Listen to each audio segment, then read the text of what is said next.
Staff at homeless shelters in Toronto say they just don't have enough space or beds right now to keep up with demand. The problem is a growing trend right across the country. Hundreds of thousands of Canadians experience homelessness every year. And now as winter is approaching, the high cost of living is forcing more people to seek help from food banks and shelters in some of the coldest cities in the country. So joining us with a closer look at what's needed is Tim Richter. He is the CEO and founder of the Canadian Alliance to End Homelessness, and he is joining us from Calgary this morning. Tim, thanks for being with us. Hey, good morning, Anne-Marie.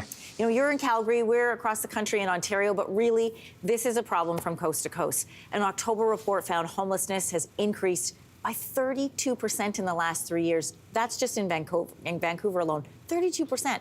Regina saw a 110% increase in homelessness in the past 6 years. And the Quebec government, well, they just gave Montreal $9.6 million in new funding. This is to try and help out their shelters as the winter months approach. We know we saw some really high-profile deaths happen in that city last winter.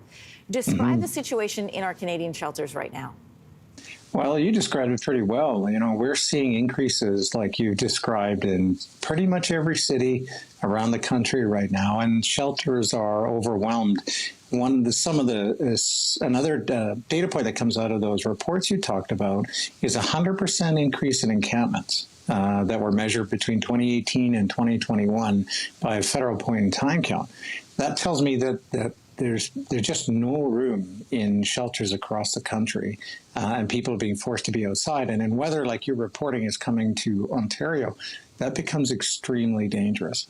And part of what's driving this is the affordability crisis. People who are living just on the edge get bumped out of their housing and then have nowhere to go.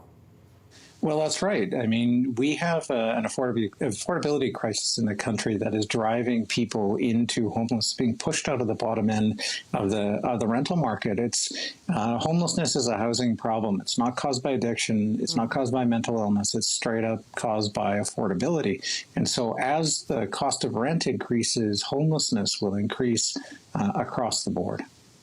How are facilities like shelters in Calgary or here in Toronto or anywhere across the country, how do they cope? What does it look like on the front lines when people come to seek shelter and there's no beds?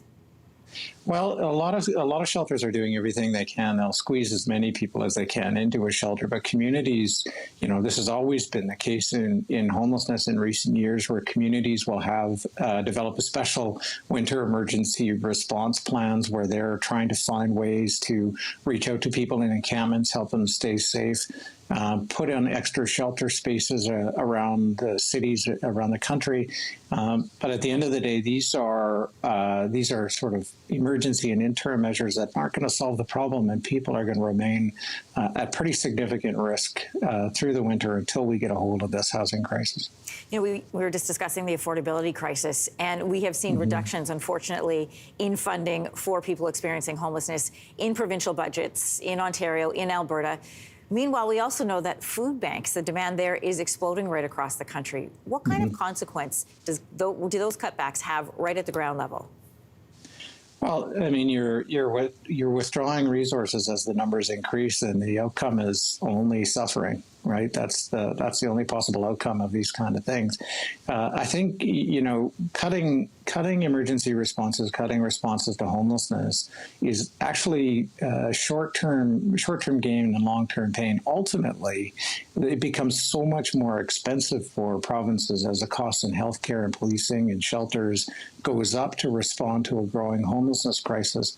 And you have more and more people suffering amputation or even death due to the cold. So those cuts aren't going to save anybody any money and only increase suffering. Tim Richter, I want to thank you for joining us. Good to have you back on the program. Thanks for the work that you're doing. Hey, thank you very much.